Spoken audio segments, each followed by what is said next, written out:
This is a Mortarbox Media podcast. For more podcasts and to learn how we can help you create your own, visit mortarboxmedia.com.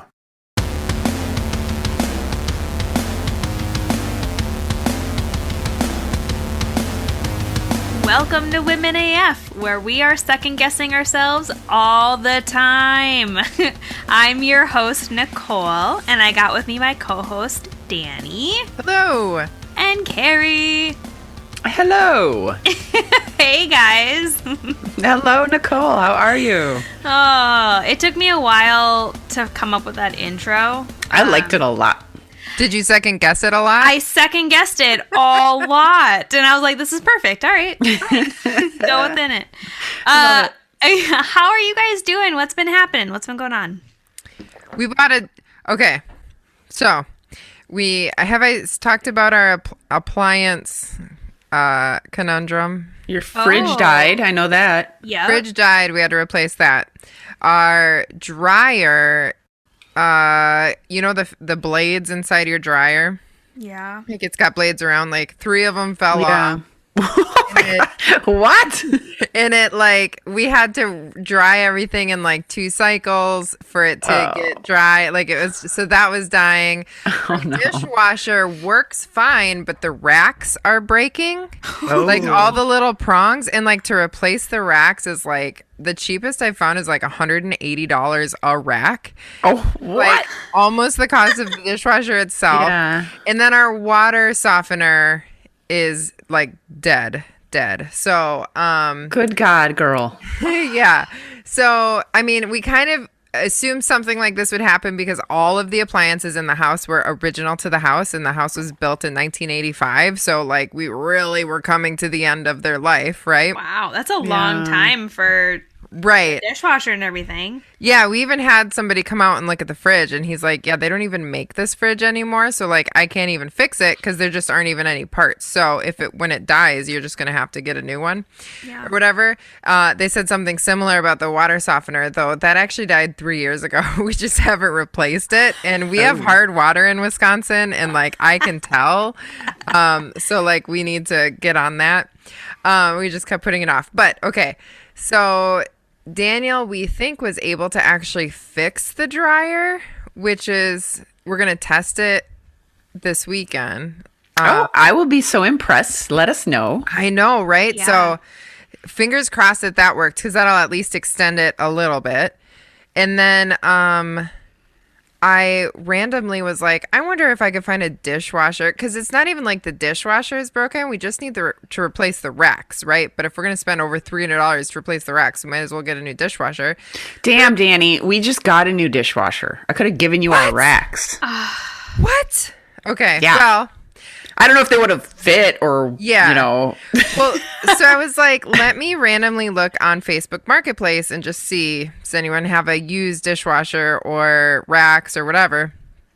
I found a dishwasher that, if I measured our dishwasher correctly, is the same measurements as ours, which obviously is important, for $25 What? on Facebook Marketplace. Apparently, it's a Maytag. It works great. It's just these people bought a house and they wanted like a fancier dishwasher than this like standard dishwasher. So they just like took it out and they just want it gone. So they're like selling it cheap. And so we're like, okay. So our thought is kind of like, well, even if they're lying and the dishwasher doesn't work, but we can use the racks, $25 is way cheaper than anywhere we found it. So yeah, true. Right. you know, so Well, that's a lucky find. I know. So Dang. hopefully that takes care of one of our appliances. But like $25 for a new dishwasher, well, new old dishwasher, would be pretty sweet. Heck yeah. You gotta love Facebook Marketplace. Right. Sure do. I had some success this week selling stuff on Facebook Marketplace too. Yeah? I found a bunch of my old like figurines from high school. That I was like, where am I going to put figurines? What kind of figurines? I had like a glass angel that was holding like a birthstone. I don't even remember where I got it from, but it was like March birthstone. So I was like, well, this is probably a gift, but I don't even remember from who or You didn't want to display it on your new mantle? No, I did Okay. not. I had an old point shoe, like a ballet figurine. I had a set of 4 unicorns. And I already have another collection of unicorn figurines that I kept. So I'm like, all right, I do need to set a limit to the amount of unicorn figurines I'm keeping. Got to streamline and then I that had this, unicorn like- collection. And then I also had like this garden fairy thing, but no garden to put it in. So like I sold all of I mean, they probably sold the fastest I've ever sold anything on Facebook I am Marketplace. absolutely surprised by that. I know, like within 2 days of posting it, everything was gone. That is so funny. They People were are like, coming "Can for I the come? figurines. I will come today at noon. Did anyone else ask about this? I'm like, no, you can, like, this is yours. Oh, that is crazy. What if you like find out later, like a year from now, you Google that piece and you're like, oh shit, it's like $1 million now. I mean, yeah, it could be. I sold everything for like $3 and $5 each. So I'm like, I could be way underpricing these figurines, but I'm just like, I Don't want look it these up now. gone. yeah, Look it up now. true. Oh, well, that's fun. Carrie, what about you? Oh my gosh. Can I just say that nothing is new at all? Like, I am so sick of pandemic and winter together. The combo is killing us in this house. We don't go anywhere. We don't do anything. And now that like we're in this cold snap where it's struggling to get above 0, Yeah. I can't send the kids out. I mean, I could, but like I would feel bad and I don't know what the neighbors would think of me. Like normally I send them outside and like make them play outside no matter what, but I can't do that now. And they are absolutely bouncing off the walls. So I was wondering if you guys had any ideas because I'm making them play like these Amazon Alexa games, like where you pretend to be animals and stuff like that. Stuff that they're way too old to do. But like I don't know what else to do to make them active. And they just need to move their bodies more. And it's out of hand in this house. Could you do like an indoor, Oh, hold up. I'm going to stop you right there because this needs to be something I don't have to get too involved with. I have other shit I need to be doing. well, this right? would just involve initial setup.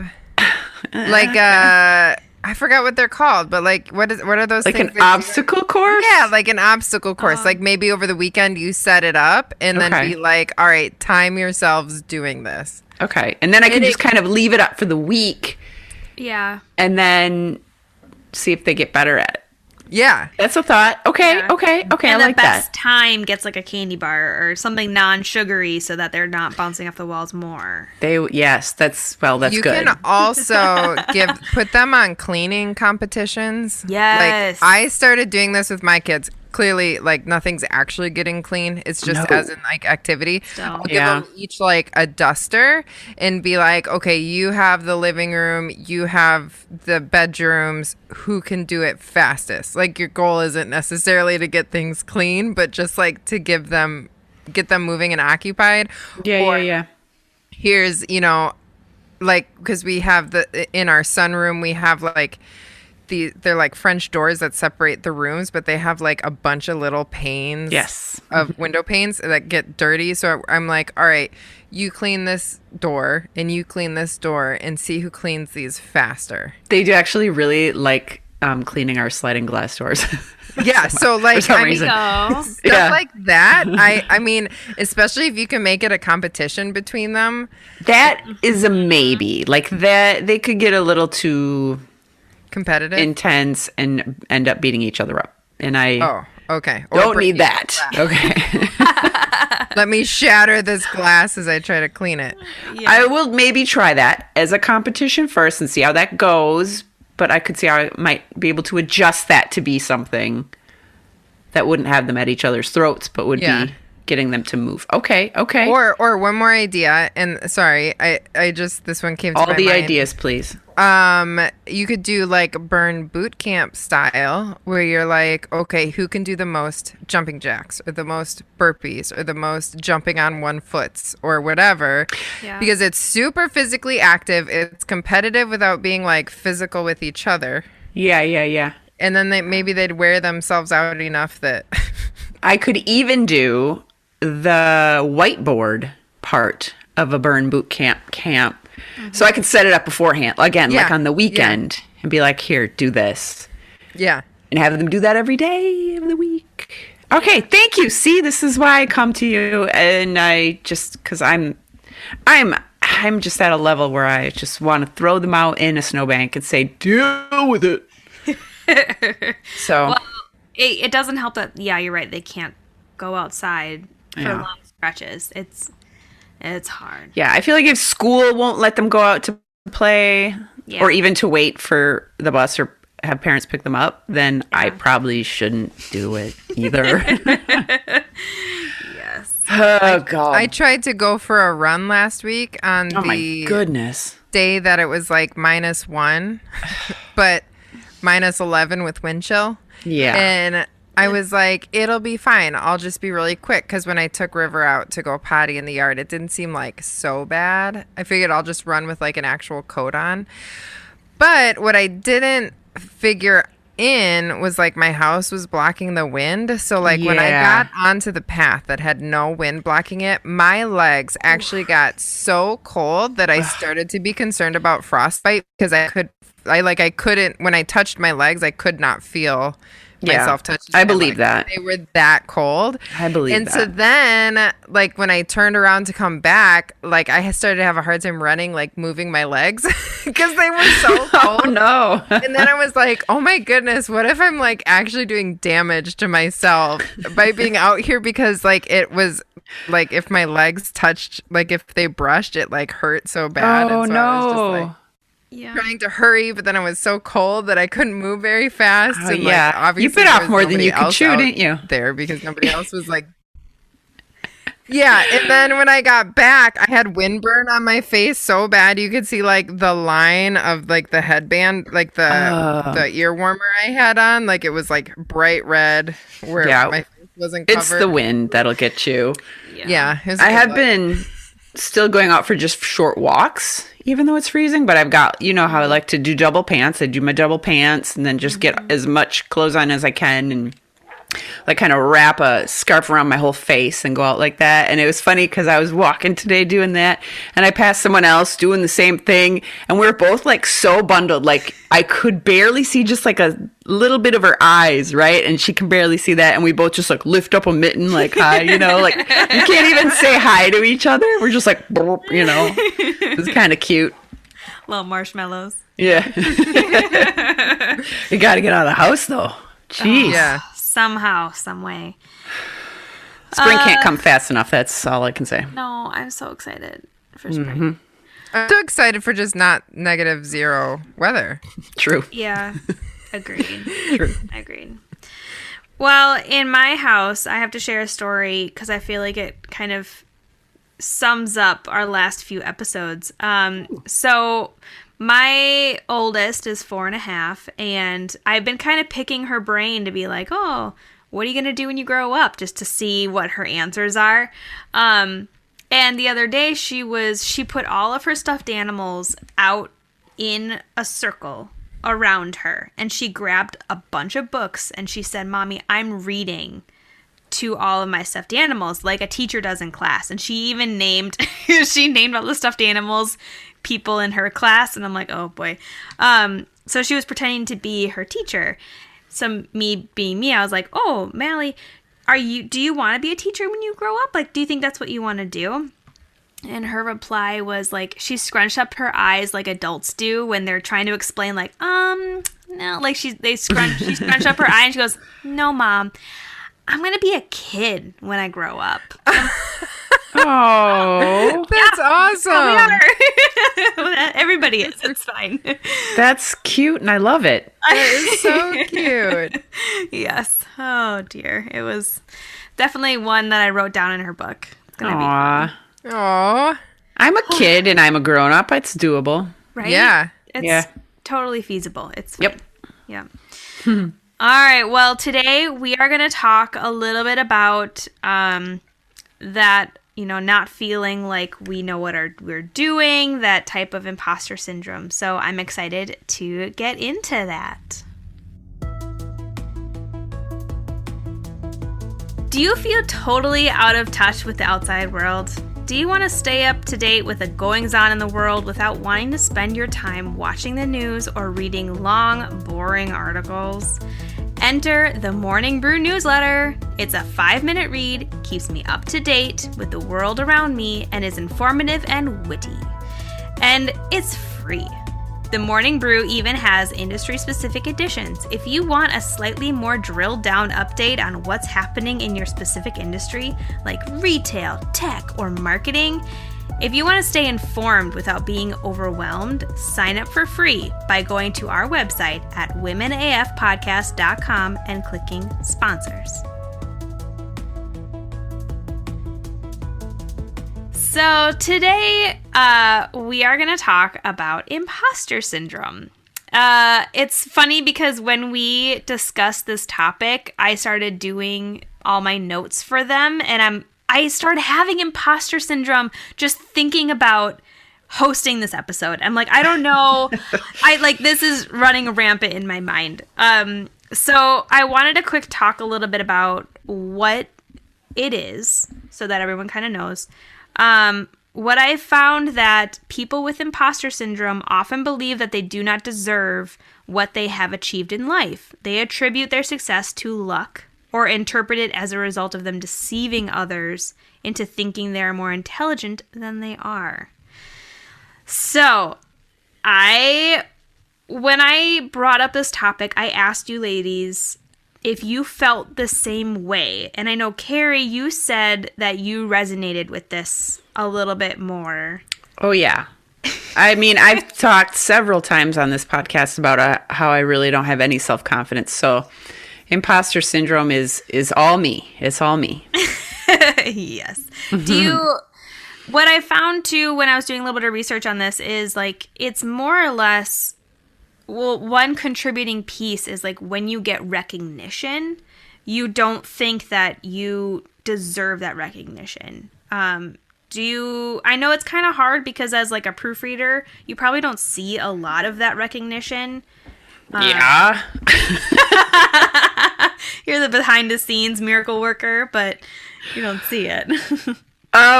Yeah, no, I'm thinking about my current job, and there have been times when I've gotten really great feedback, and just really pointed out by people and been like, you're doing a freaking great job, which I can accept that. I'm like, okay. I do feel like, okay, there's things that I feel like this person is probably saw one tiny aspect and they haven't seen everything else. So they're clearly missing something, right? Right. I can accept, though, that, okay, maybe I did a little bit of a good job. But also, if the feedback comes in and it's like, hey, you missed this little thing, that's so much bigger.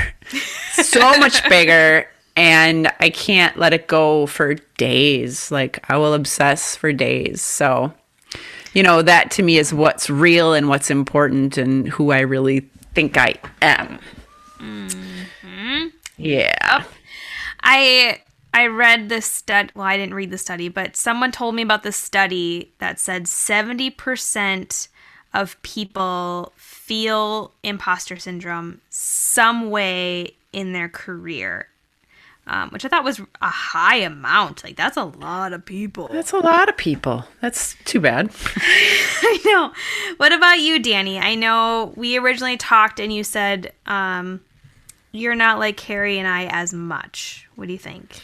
Or maybe not in the same way. I feel like I get this thing where I have a hard time labeling myself as something. So back in the day when I used to be a model, I didn't like to call myself a model. I was just a person who modeled. Or I run now, but I don't call myself a runner. I just say like I enjoy running. Or like when I used to be super into like music, and I would like write songs and stuff, but I never called myself a singer or a songwriter. I mean, I did if like I needed to call myself those things because of like the specific situation I was in, but I felt weird about it. But I'd be like, oh, I do these things, but I feel weird labeling myself as singer, songwriter, model, whatever the label was. Like it just, because in my head, like how I perceive the people that like are those things or are called those names, like that I just didn't associate myself with the image in my head. Does that make sense? Yeah, I think I have that a lot too, especially I feel like being a creative person and being an art director, whenever I talk to non-art directors, I get all giddy. I get like, oh, this is amazing. Here's what I do. I love it. Like explaining my job and getting, nerded out over it. But then when I actually meet another art director, I get so nervous to tell them that I'm an art director. Or I get really nervous to tell them that, hey, here's my portfolio, or here's my, Instagram that's devoted to my pieces. So I feel that, and I feel like that's where it's hard, because it looks like they all have it all together. Like other art directors or, other runners, other, models, they are amazing at what they do because that's what they're showing. But what we don't see is like, they don't have all the answers. Like on social media, It looks like they have all the answers, but they don't inside, which is... This is one more situation where that social media, as we've talked about so many times, is going to come back and bite you in the ass. Yeah. Right? I know. Oh my gosh. But I feel like at the same time, I think this is where the main difference is I don't get anxiety about not taking on those labels. Like, for example, not calling myself, like, I am comfortable saying I enjoy running. I'm comfortable saying I run really slow or not very far or whatever. Yeah. But I guess I don't worry about other people's perception of like that specific thing. Does that make sense? So it's like if somebody else called me a runner, I wouldn't care, or it said you're not a runner or whatever. Like it wouldn't, I'd be like, whatever. Yeah. Do you know what I mean? Yeah. I think that I feel like maybe that's the difference between me and like definition imposter syndrome, is like the level of anxiety that comes with that label. Yeah, I could see that. So in, talking about imposter syndrome and all that entails, do you guys mind, well, maybe not. I was going to see if I can do a test, but now my computer is hating my life. I think internet issues have been happening today to everyone. Not even depending on where you are.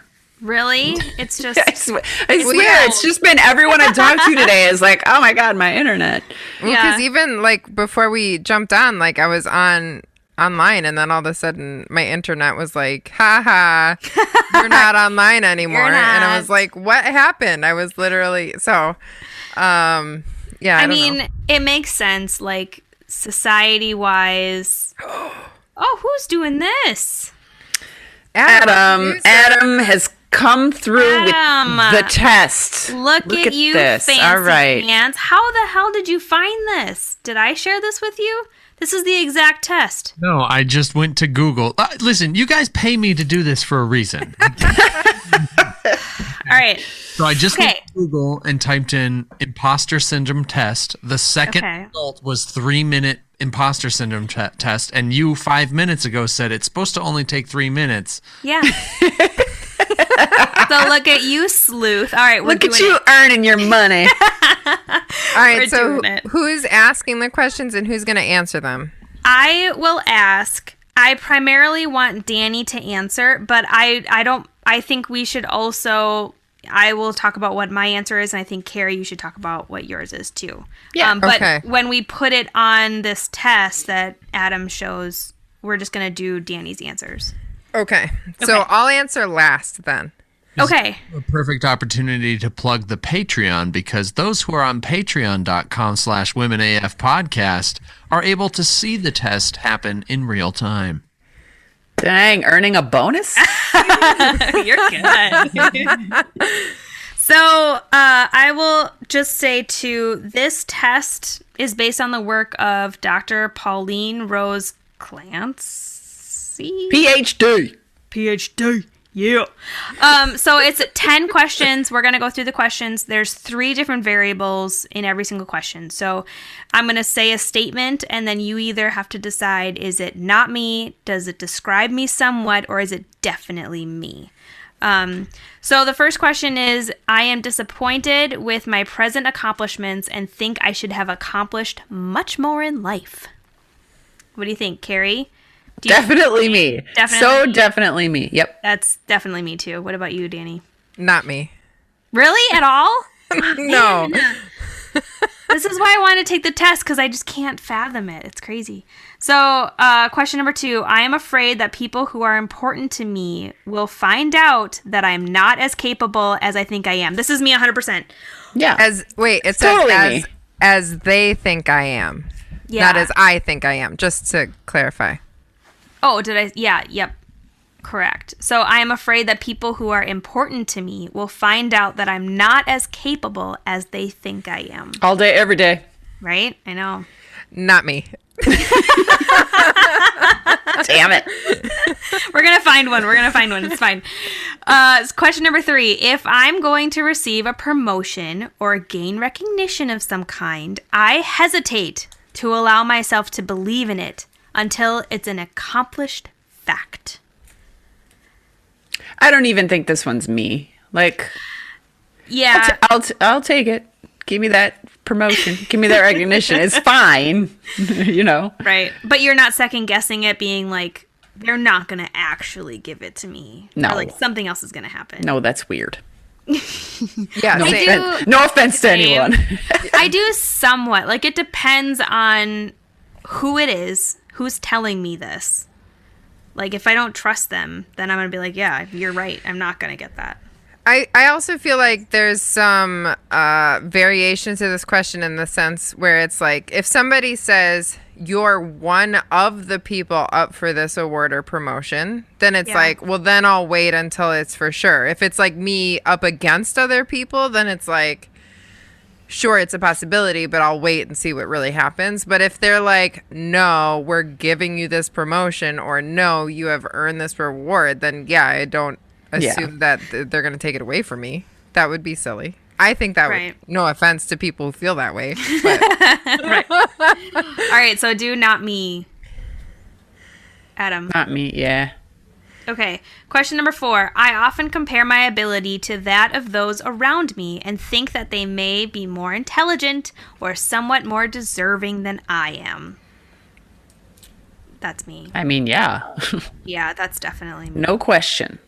Yeah. I used to, at an old job, there was multiple art directors there, and I used to, like, look at them being like, wait, they're better than me. They're more intelligent than me. And I had to stop and, I don't know, reevaluate stuff. I'm going to say this describes me somewhat in some specific situations. But that, I think, is because people are actually more intelligent. Like, I mean, I work with a lot of super smart people, you know, and so I feel like it would be, I feel like that's less about feeling like I have imposter syndrome and more just being realistic. I mean, that's true. Really That's true. smart. Legitimate. Yeah, it's true. I think that's so far true of all of these, or could be true of all of these questions so far, that it's just like, well, yeah, I could have imposter syndrome, or this could just be true. I could. Right. Yeah. Yeah. Go for it. Do the next one. Okay. Question number 5. I often worry about not succeeding with a project or examination. even though others around me have considerable confidence that I will do well. Yeah, for me, I feel like if I'm working on something, I'm convinced it's a failure right up until the moment that it's suddenly not.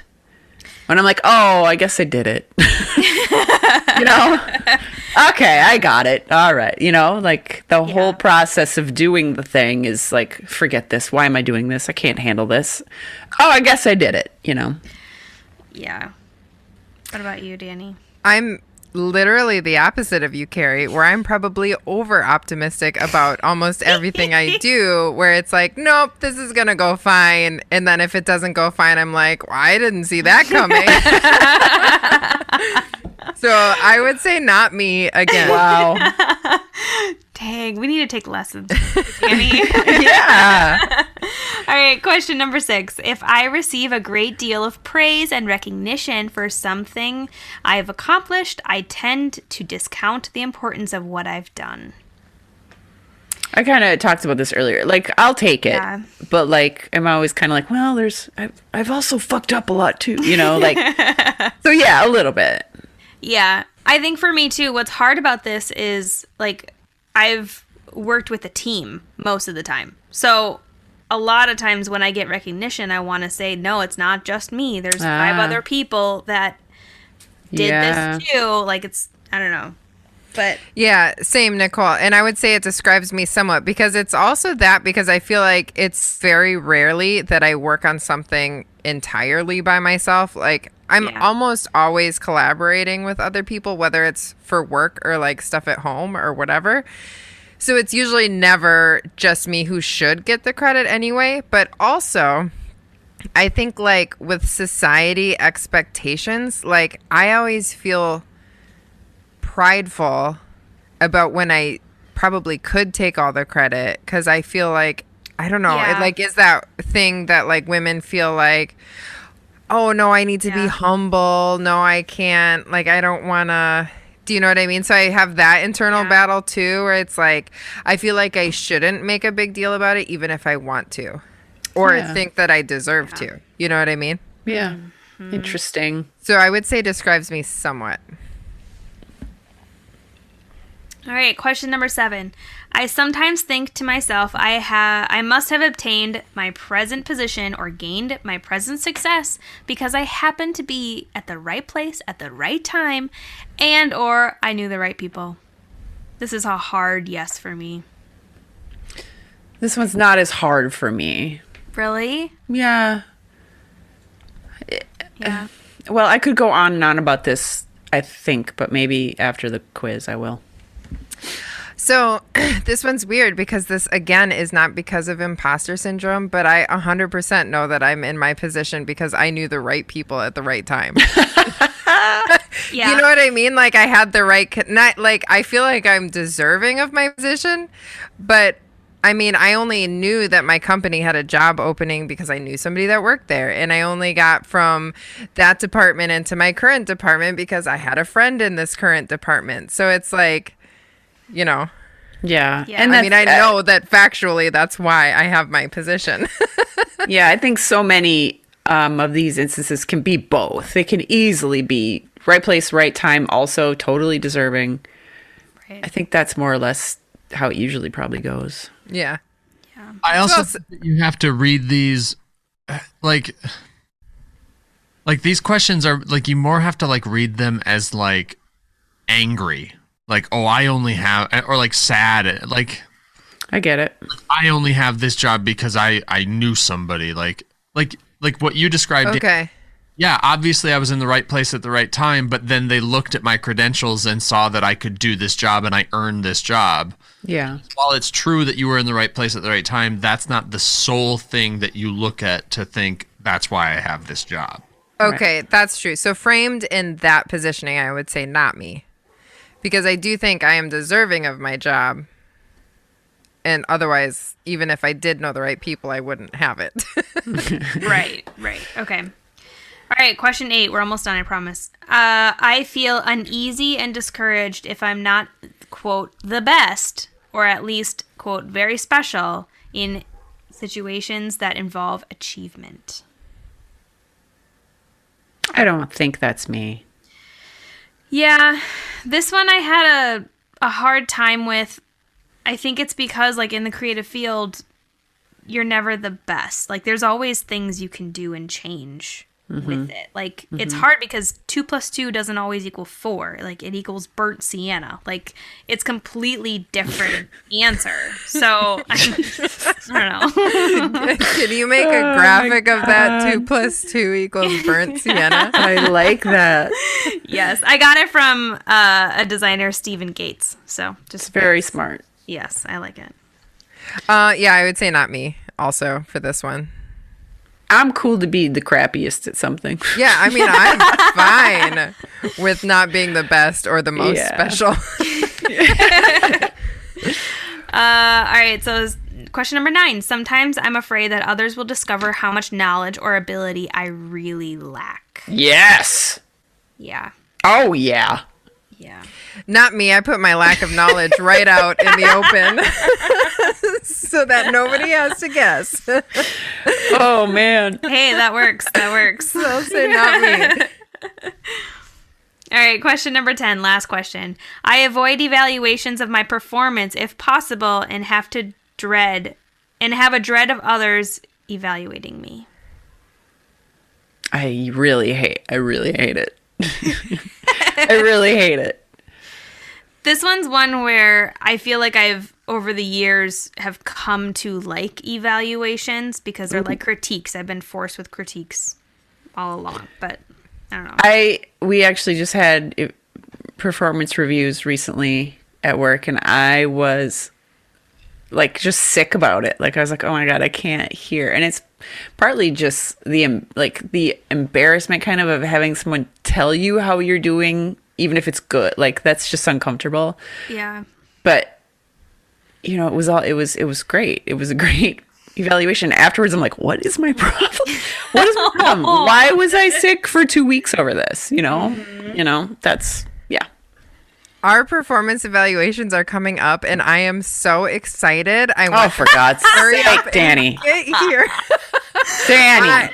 I mean, like Nicole, I look forward to feedback. And so, I mean, I even had to write my self-evaluation, and it was like 7 pages long. And was it glowing? I mean, well, actually, no. I mean, there were some parts of it that were glowing, and some parts were like, I had this goal and I didn't meet it, and this is why, and here's what I'm going to try to, like, I'm not afraid of criticism in the sense that, like, I want that feedback to get better. I mean, I want that feedback so that I can get better. Yeah. If everyone just gives me if everyone's like, you're doing great, then it's like, oh, well, I don't have anything to work on. You know what I mean? Yeah. So I mean, I work hard. So I would be very surprised if my boss was like, you're shit and you're working shit. Yeah. This is your warning. Yeah. So like that would really surprise me. And I would hope, like, if it was going to be that bad, somebody would have told me before the performance review. But yeah, I said that to my manager in my review. I'm like, if I'm doing really terrible, like, make sure I know that already, okay? She's like, yeah. I'm like, okay. I was like, I'm assuming someone's going to tell me if I'm messing up really bad. So yeah. Yes, you'd hope. All right, let's finish this. What's Oh, for God's sake, Danny. No indication of imposter syndrome. Seriously, my goodness. It's crazy Great how job. opposite you are from the two of us, Danny. It's as far opposite as you can be. Yeah. I feel like I have unfactually founded optimism about things. Like, I'm just like with the fireplace. We've never built one before. I assume it's going to go fine, even though I have no idea what we're doing. We'll figure it out. I love it. That must be a nice way to live. Yeah, right? Okay. So you talked about this kind of, it's not necessarily just your career, but also bleeds into your personal life, working on DIY home projects. Is it also like with motherhood and like with everything in your life, you kind of take this stance? Yes. In the sense that, Like with motherhood, it's like I don't think I'm the perfect mother at all. And I know I am A-okay with acknowledging when I mess up, apologizing for that, whatever. Because like I mess up. I know I mess up. I feel like what makes me not, I mean, I don't know. I'd be totally ignorant with what I'm about to say. So just go on this ride with me. As I talk this out off the cuff. I think part of it is because I'm not scared of being wrong. This is not something I worry about. Because like if I go into meetings and I don't know something, even if it's something I probably should know, I'll just ask the question. And then if people think I'm stupid, then they think I'm stupid. But it's like, well, I don't know. So, tell me. You know what I mean? Or like if I yell at my kids when they weren't doing anything wrong and it was just me feeling overwhelmed and irritated, like I'll apologize. I'll say, I'm sorry. I shouldn't have yelled at you. You weren't doing anything wrong, whatever. And I don't think that I'm like, I guess it's not imposter syndrome because I don't feel like I'm so great. You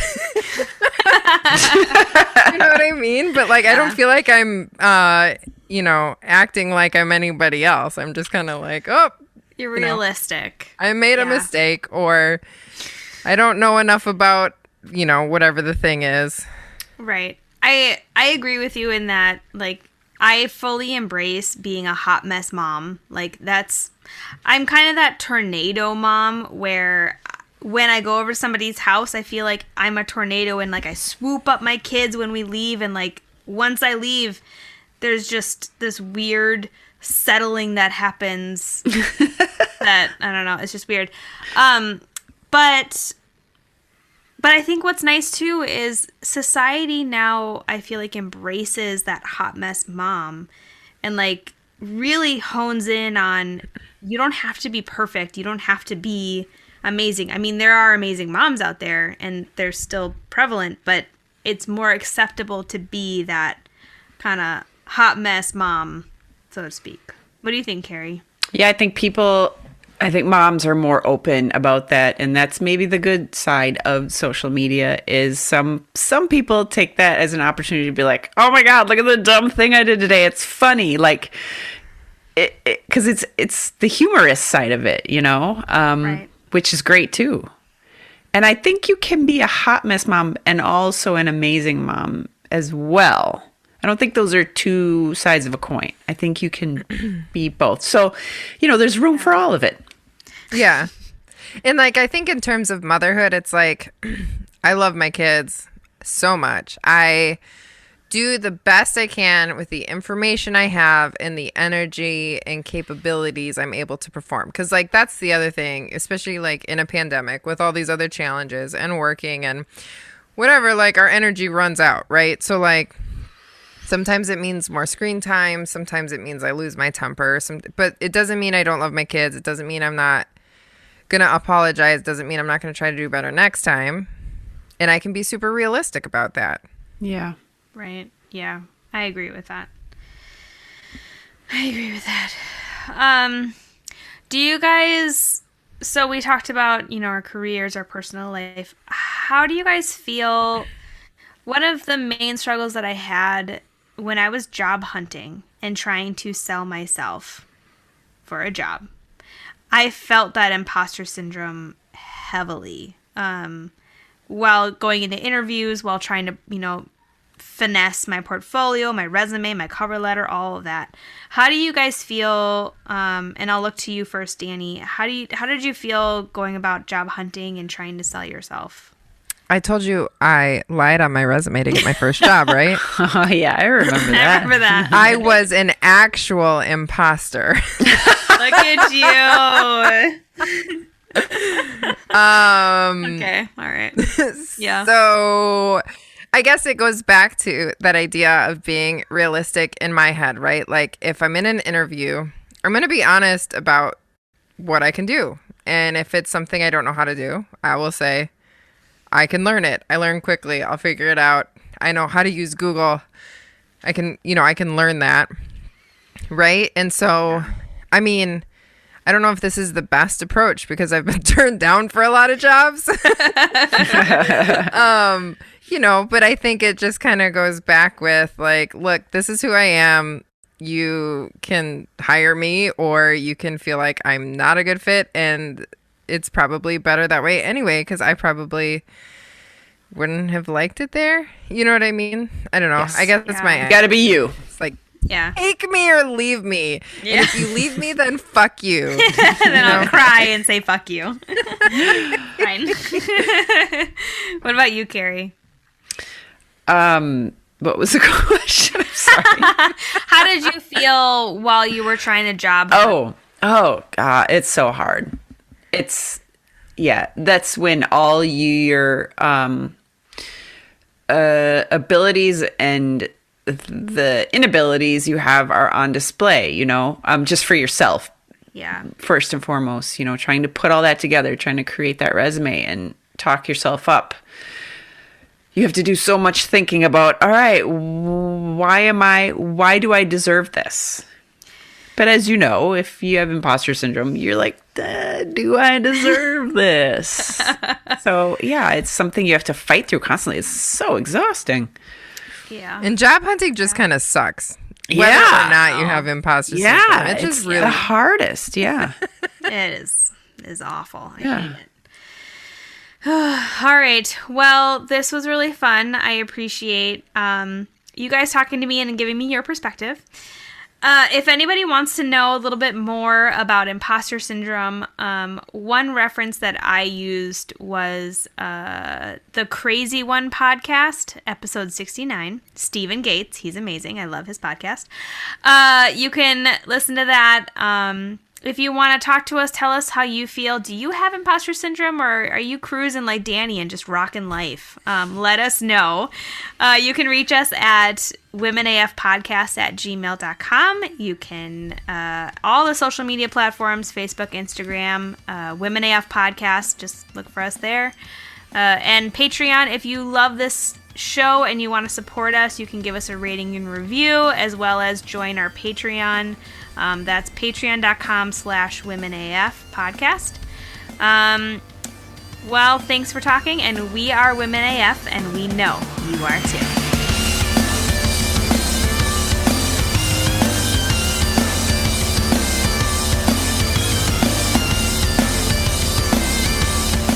Women AF is produced by Mortarbox Media and engineered by Adam Rostad. Intro and outro music is SQZ by Shane Ivers. Check him out at silvermansound.com. And don't forget to subscribe and leave a review.